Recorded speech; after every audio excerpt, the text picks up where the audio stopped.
I grew up in a small town outside Wichita, a place where everyone knew everyone, and nobody locked their doors, and before everything collapsed, my mother used to sing every morning, quiet, warm songs that made the walls feel alive. But in 1931, the singing stopped.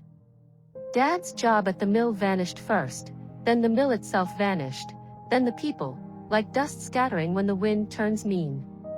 Mom kept cooking meals for us, even when there wasn't much to cook, watered-down soup, half a potato split between 3 people, her hands shaking as she tried to pretend it was enough. And I pretended I believed her. I was 17, old enough to understand, young enough to hope she was wrong. The morning everything changed. I woke up to the sound of coughing. Not normal coughing, wet, tearing coughing, the kind that sounds like it's trying to pull the soul out of a person's chest. I ran to the kitchen. Dad was lying on the floor. Mom was kneeling beside him, her face pale, too pale. I remember shouting, "Mama? Mama, what happened?" She didn't answer right away. She pressed her hand to Dad's forehead and whispered, "He can't stay here, he won't survive." Her voice cracked on the last word. There was no doctor, no money, not even the neighbor who used to help. He'd packed up and left Kansas weeks before. The wind outside sounded like it was angry at us, like it wanted us gone too. Mom looked at me with eyes swollen, terrified, determined. "Help me get him up," she said softly. So we lifted Dad together, my skinny arms under his shoulders, her trembling hands gripping whatever she could. We got him into the wagon, covered him with our last blanket, and without another word, we started walking, toward a place we weren't even sure existed. A camp rumored to have doctors, or something close to doctors, a place called Riverbend. We walked for hours, dust swirling around us like angry ghosts, the sun beating down without mercy. Dad drifted in and out of consciousness. Every time he moaned, my heart squeezed so tight it hurt. At one point, Mom stumbled, grabbing the wagon handle, breathing hard. "Mama, sit down, just for a minute." She shook her head. "If I sit, I might not get back up." Her voice was so thin, so fragile, like paper folded too many times. By the time we reached Riverbend, the sun was sinking into a deep red sky. At first the camp didn't look real, just a blur of tents, smoke, shifting shadows, but then people stepped out, thin, hollow-faced people with eyes that had forgotten softness. A woman approached us, tall, dark hair in a loose braid, not friendly, not cruel. Mom gestured to Dad. "He needs help." The woman nodded. "We'll take him. Come." Inside a tent they laid Dad on a cot, someone placed a damp cloth on his forehead, someone else checked his breathing, and for the first time all day, Mom let herself sag. She didn't fall, she didn't cry, she just sank into herself, like all the fight had slipped out of her bones. Riverbend was, how do I describe it, hope and hopelessness stitched together with desperation.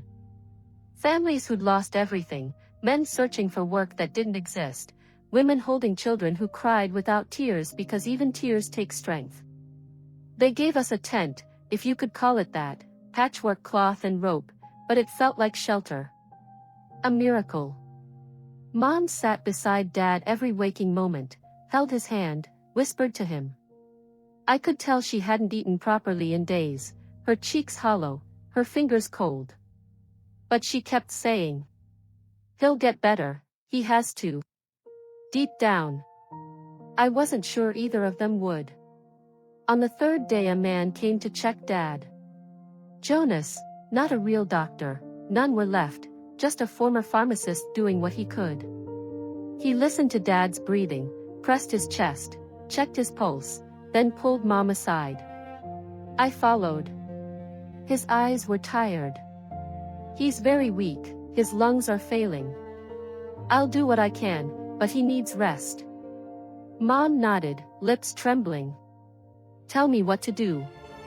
Jonas hesitated. "You need rest too." Her shoulders stiffened. I'm fine. She wasn't. She hadn't slept, barely ate. Jonas looked at me. Watch her. People break in this camp, not from sickness, from despair. That night the wind shook the tents like fists. I wrapped myself in my coat and watched Mom, sitting beside Dad, holding his hand, humming the melody she hadn't sung in months. The sound was faint, beautiful, unbearably sad. At some point sleep dragged me under. When I woke, the world was too quiet. No coughing, no voices, no humming, just silence. I sat up. Mom was still holding Dad's hand, but she wasn't moving. I crawled closer, her head resting on the cot, her fingers still wrapped around his, her eyes closed, her chest still. A cold, absolute stillness. Mama. My voice cracked. I touched her shoulder, she didn't stir. Mama, please, I shook her, desperate, trembling, but she didn't wake. She had stayed up for days, starved herself, worn her body down to nothing trying to keep Dad alive. Her body simply quit. She didn't leave him, not even at the end. And in that moment, my whole world collapsed. I let out a sound I didn't know I could make, a broken, animal sound, pressing my forehead against her back as sobs tore through me. Dad opened his eyes for a moment, just a flicker. He saw me, saw her, a tear sliding down his cheek. Your mother always gave too much, he whispered, then closed his eyes again. They buried Mom behind the camp, no coffin, just cloth and earth. I stood there numb, cold, lost.